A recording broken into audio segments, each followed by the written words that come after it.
됐어요? 네.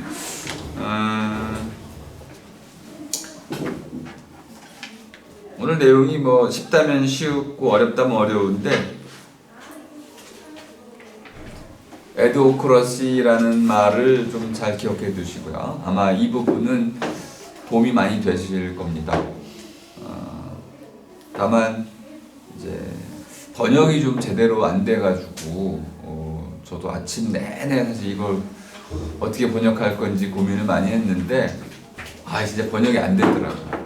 고민이 지금도 뭐 계속 됩니다. 일단 직역만 일단 해놓고 이해를 하시면 좋겠어요. 에드호크라는 거는 이것을 위하여라는 뜻입니다. 그러면 이것이라는 게 문제라고 본다면 이 문제를 위하여, 크러싱은 뭐 이끌다, 문제를 해결하다 이런 거니까 통치, 이것을 위해 이끌기 정도로 직역을 일단 해 놓겠습니다. 그리고 이제 정보의 흐름, 이것도 중요했습니다. 지식의 흐름, 지식의 물결, 뭐 나중에 제3의 물결이라고 토플러가 다시 정의를 했죠. 정보의 물결이 빨라지고 있다. 사실 빨라지는 정도만 있는 건 아니죠. 정보의 폭발이라고도 할 수 있고, 지금 식으로 하면 쓰나미죠. 뭐 하루 아침에 뭐 엄청난 정보량이 폭증하고 있습니다. 날마다 폭증하고 있을 뿐만 아니라 양도 늘어나고 있어요. 점점 빨라지고 있죠. 전문가들마저도 자기 전문 영역에서 생산되는 지식들을 따라가기가 어렵습니다. 그때 우리 이제 두 가지 대응 방식을 택한다는 거죠. 옛날이요. 옛날이 좋았어. 이러는 과거로 이제 회귀하고자 하는 이런 거 하고, 그럼 계속 이제 똑같은 말 반복하는 거죠. 지식에 대한 발전은 없습니다. 또 하나는 이제 도전하는 정신이었습니다. 끊임없이 새로워지고 있는 현실 속에서 자기 혁신, 아까 이제 셀프 리뉴얼이라고 했던 것, 스스로 거듭 새로워지기, 이런 걸 통해 가지고 적절히 적응해 나가면 된다. 이런 거였죠. 두 가지가 오늘 뭐 핵심 내용이었다고 할 수 있습니다. 질문 있으면 좀.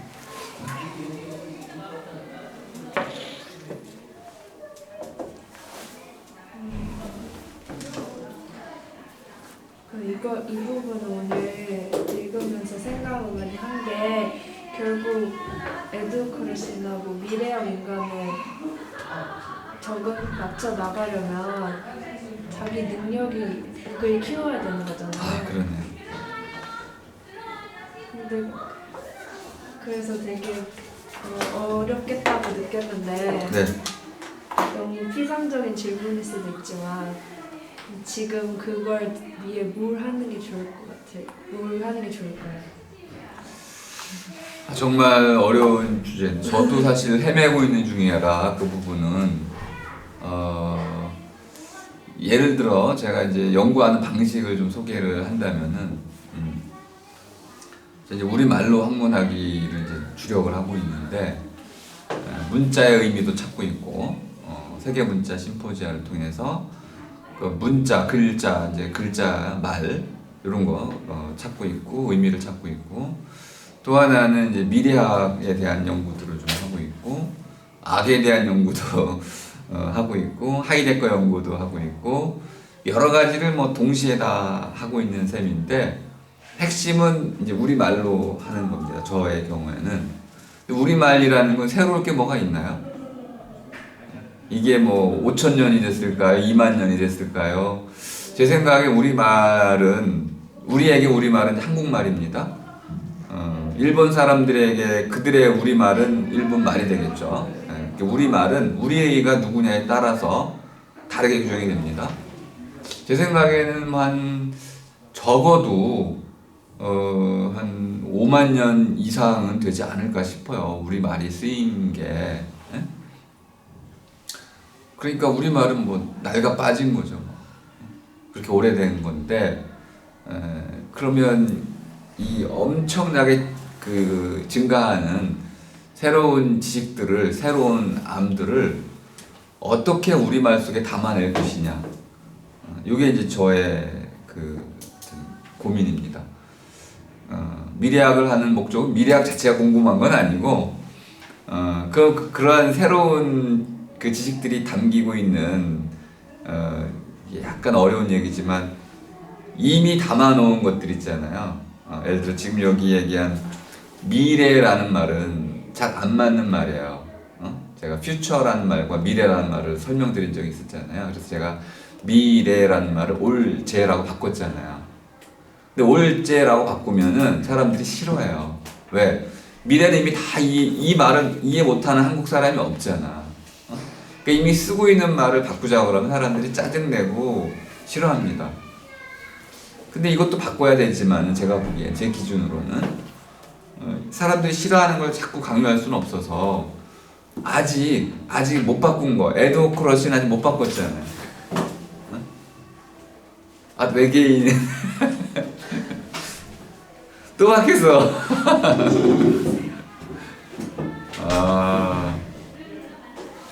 환상적이네.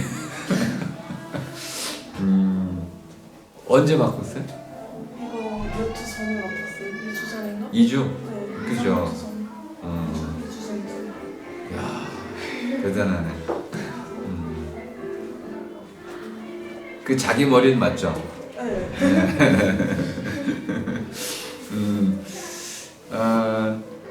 에드워크 러시를 이제 지금 여러분이 딱 제가 번역을 했을 때 그거 괜찮은데요? 이렇게 바꿀 수만 있으면 이제 성공한 거거든요. 근데 그렇게 바꿀 수가 없어. 아무리 노력을 해도. 왜냐하면 여기 몇 단계를 거친 말이기 때문에 그래요. 에드호크라는 말이 있었고, 이거 오래된 말이야. 라틴 말이니까. 한 2000년 정도 된 말인데, 에드호크에 에드호크 시어리라는 말을 또 붙였어. 원래 있던 말이야. 에드호크 이론이라는 게 있어. 이걸 우리가 못 바꿨어. 에드호크가 에드호크가 된 거야. 거기다가 크러쉬란 말이 붙었는데 요거는 미로크러쉬의 비로가 떨어져 나간 거죠. 사실은 약어에 가까운 거예요. 이런 건 바꿀 수가 없어요. 근데 이걸 못 바꿔내면은 저 같은 경우는 실패하는 거죠. 우리말로 학문을 못하게 되는 거죠. 에드워크러쉬를 에드워크러쉬라고 해가지고 우리말이 안 되거든요. 이걸 바꾸려면 일단 에드워크 정도는 바꿀 수 있어요. 이것을 위해. 근데 이게 명사가 아니라는 데 문제가 있어요. 명사가 아니기 때문에 이걸 명사로만 바꿔주면 문제가 없어. 근데 그걸 못 바꾸고 있는 건가? 크러쉬도 사실 마찬가지죠. 우리가 데모크라시 할 때 이미 있는데 주의라고 번역을 해버렸어. 그러면 그 뒤에 오는 모든 번역어들은 여기 영향을 받거든요. 그럼 주의가 아닌데 주의라고 잘못 번역해 놓는데 일반인들은 모두 주의라고 생각을 해. 이걸 못 바꾸게 되는 거죠.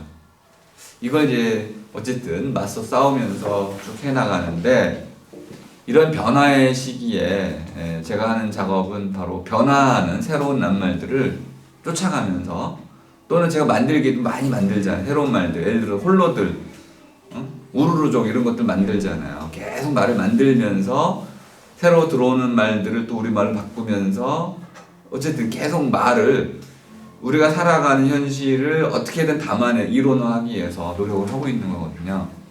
예를 들어서 제가 최근에 몇 번 말씀드렸지만은 자본주의가 뭡니까? 이렇게 질문을 던지면 제 식으로 답변할 수 있거든요. 제 말로 답변할 수가 있어요. 민주주의도 그렇게 답변할 수 있죠. 그리고 나서 결론을 이렇게 나가는 거죠. 우리 어떤 삶을 살아야 되나요? 그럼 우리라는 마리수가 있고 어떤 삶이란 마리수가 있고 살다가 들어가 있잖아요. 그죠? 이 하나하나를 모두 설명할 수가 있어요. 저 같은 경우라면은. 하지만 더 중요한 거는 이 낱말 설명에 그치는 게 아니고 21세기 현재 우리는 어떤 삶을 살아야 될 것인지 실제로 대답을 하고 싶은 거예요. 그러면 이런 변화되는 세계를 염두에 두고 또 우리가 동양인이고 한국인이라는 걸 염두에 두고 또 미래 세대를 다음 사람들, 제가 다음 사람이라고 말하는 미래 세대를 염두에 두고 또 세계화라는 것도 염두에 두고 여기서 어떻게 살아야 되는지를 이제 철학적으로 답을 해야 되거든요. 그러니까 모든 게 다 연결되어 있는데 모든 문제가 첫 번째는 우리가 쓰고 있는 낱말들을 정확히 우리말로 바꿔야 되는 거. 두 번째는 새롭게 만들어진 이론들을 끊임없이 우리말로 바꿔서 내 것으로 바꾸는 거. 그리고 마지막으로는 나 자신이 묻고 있는 새로운 오래됐지만 새로운 물을 물어서 그거에 대한 철학적 이론을 제시하는 거. 그러니까 뭘 어떻게 해나가야 될지는 몰라요. 그 목표를 향해서 그냥 나아갈 뿐인데 그러다 보면은 현실을 알려면은 이러한 미래학적인 책들, 경영학 책들, 환경, 생태에 관한 책들 이런 것들을 또 읽어야 돼요. 과학에 관한 과학 책들을 읽어야만 현실은 다 그런 것들이 규정해 주니까. 하지만 그런 책들은 제가 던진 질문에 대답을 못 해줘요.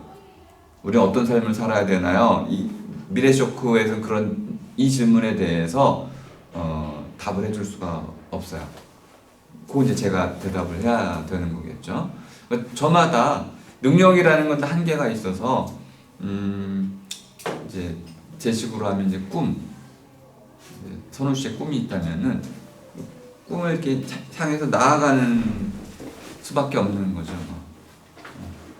대신 이제 혼자 가면 되게 오늘날은 위험할 수도 있어요.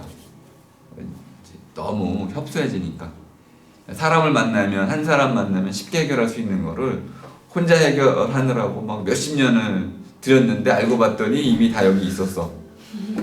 이런 일들이 막 비일비재하게 일어나거든요. 과학자들은 절대 이런 일을 안 합니다.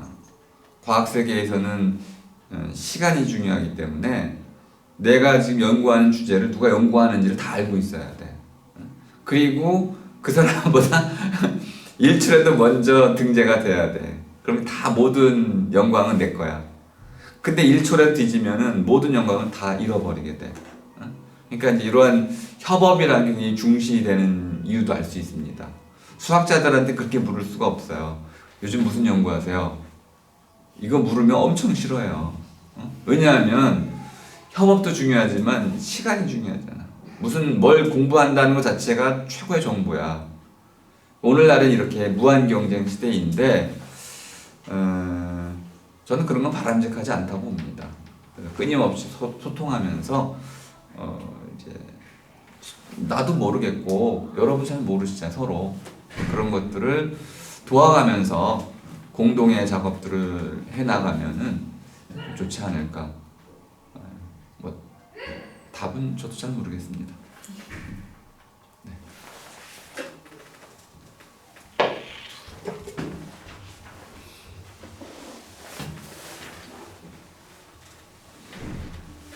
그 미래, 지금은 과거에 비해 정보들이 되게 많아졌다고 나와 있잖아요. 되게 계속해서 생겨나고 너무 많이 생긴다고 하는데 정보나 어떤 학문이 아니라 윤리나 철학의 경우에도 과거에 비해서 뭐가 많이 달라졌나 생각을 해보면은 되게 기본적인 건 똑같이 가되 새로운 상황들에 추가만 되고 있는 것 같이 보이는데 혹시 미래에는 또 아예 과거의 윤리와는 아예 뒤바뀔 그런 윤리가 막 생길 수 있을지. 저는 이제 그게 생길 거라고 보는 입장인데요. 이제 지금 철학자들이 어떻게 할지를 모르고 있어요. 우리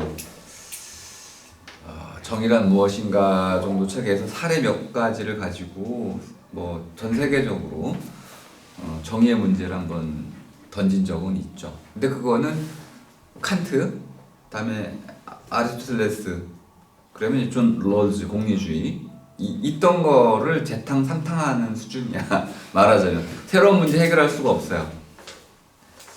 제가 한 가지를 한번 이제 말씀드려 본다면은 제가 구상하는 윤리학인데 박인철이라는 분이 이제 미래 윤리학은 사랑에 근거해야 된다 그러셨어요. 그리고 많은 분들이 그런 얘기를 하고 있습니다.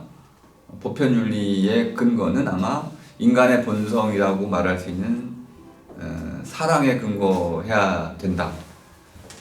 근데 이게 얼마나 캐캐묵은 소리인지는 금방 알 수 있는 거죠. 하나만한 얘기일 수도 있는데 반대로 쉽게 공격을 할 수 있습니다. 인간의 본성에 근거한다고요? 그러면 징후도 윤리가 되나요? 또는 미움, 공격성, 잔인함 이런 것도 그럼 인간의 윤리의 근거가 될 수 있는 건가요? 왜 하필 사랑만 가능한 거죠? 그러니까 윤리라는 것의 어떤 그 본질하고 사랑하고는 어떤 의미에서 관계가 없어요.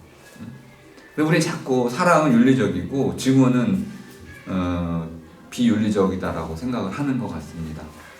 윤리 문제는 또 다른 차원에서 형성이 돼야 되는데 크게 두 가지 차원이라고 볼 수 있습니다. 하나는 상호성 차원이죠. 윤리는 혼자 사는 곳에서는 필요가 없죠. 그리고 전통적인 윤리는 이제 황금률에 기반해 있습니다. 내가 싫어하는 것을 남에게 시키지 말라는 거죠. 그러니까 너하고 나하고 마음이 같을 거라는 전제 위에서 형성이 되어 있습니다. 또 이 전제의 밑바탕에는 모든 사람의 마음은 선하다라는 성선성이 깔려 있어요. 그러니까 이 전제를 과연 우리가 받아들일 수 있는지를 고민해 봐야 됩니다.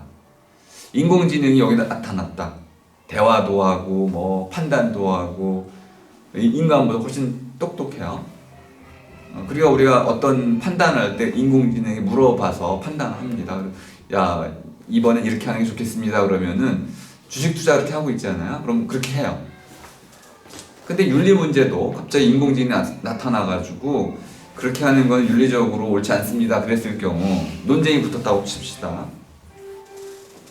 그럼 우리가 사랑이라는 거에 근거해가지고 너는 사랑을 모르니까 윤리적이지 않아 이렇게 말할 수 없다는 거야. 사랑이라는 것은 인간의 본성이지만 AI는 사랑을 모른다고 칩시다.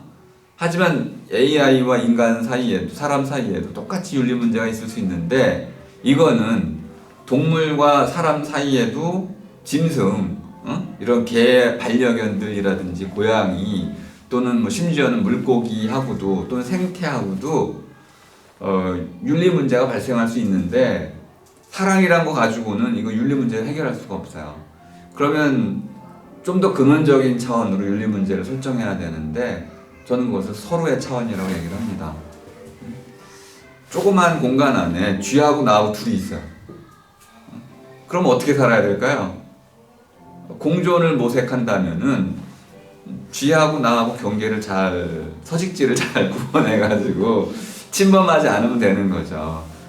그리고 소통할 필요가 있으면 서로의 이 삶을 침해하지 않는 범위 내에서 소통하면 되는 거죠. 부부간에도 마찬가지라고 할 수 있습니다. 친구 다 마찬가지네요.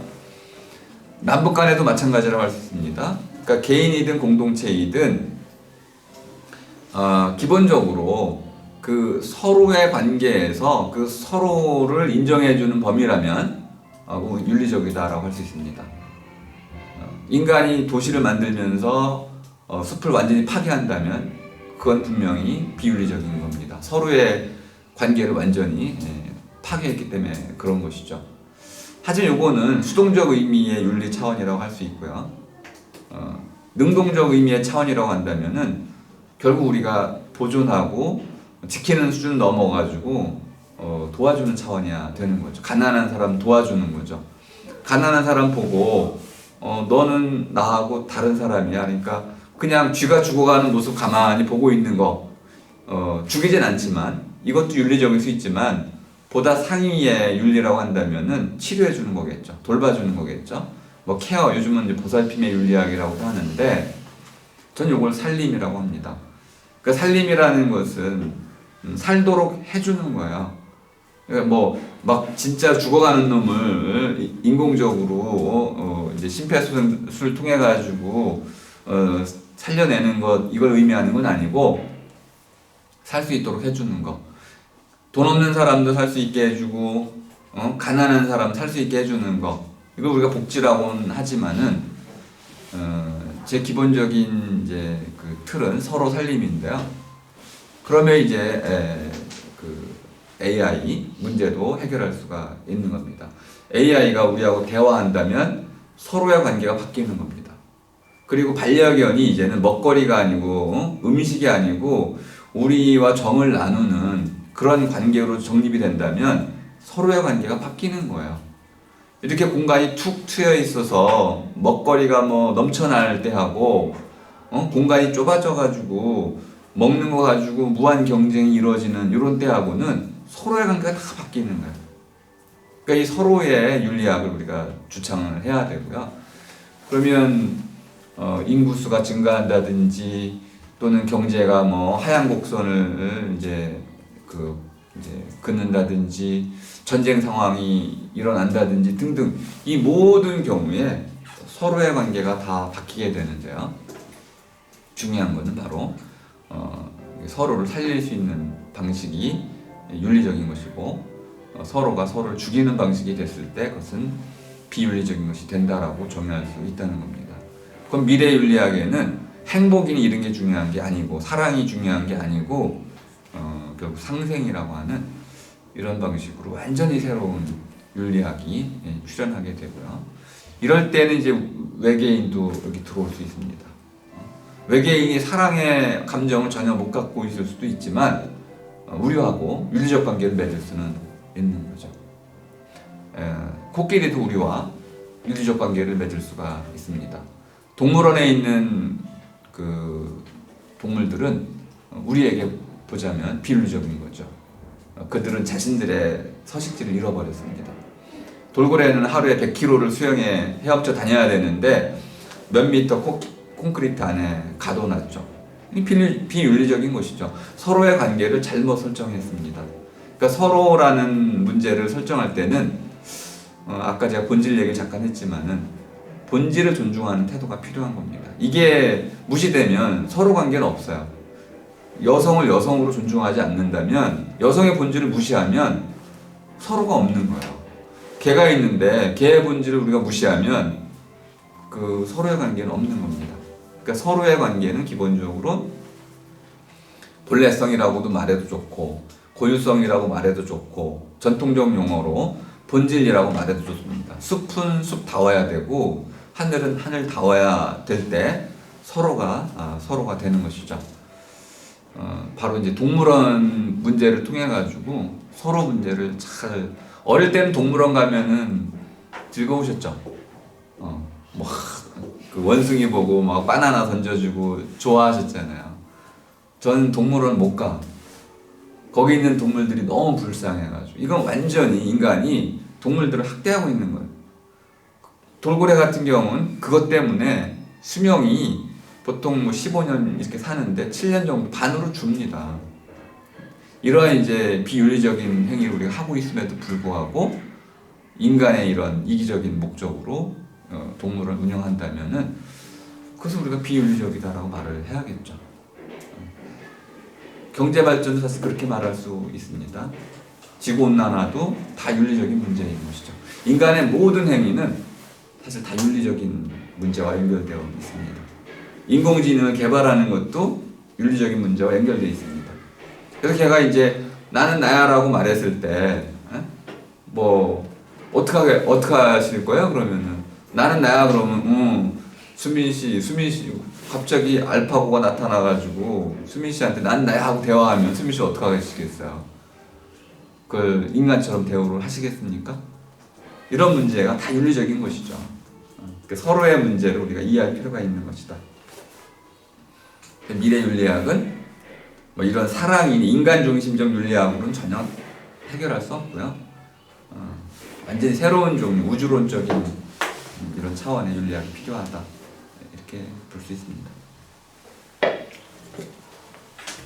너무 거창해졌네.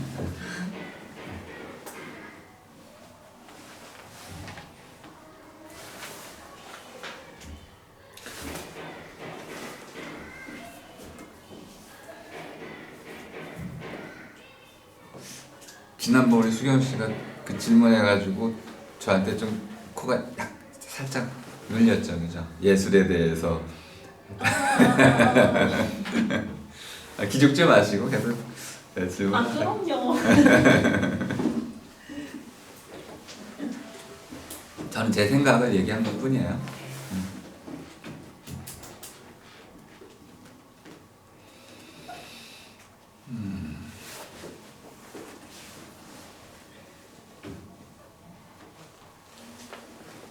또 뭐 질문이 있으신가요? 질문은 아닌데요. 네. 네, 지금은 정규직 들어가려고 많이 하는데 네. 점점 임시직이 더 늘어날 것 같고, 그렇죠. 네. 또 임시직을 유지하면서도 먹고 살려면은 복지가 잘 되어 있어야겠다는 그런 생각이 들었어요. 이게 한국적 상황이라고 사실 말씀을 드려야 될 것 같습니다. 한국, 일본, 유럽 같은 경우는 임시직을 뽑아가지고는 사실 임시직이라는 표현 자체가 문제가 되는데요.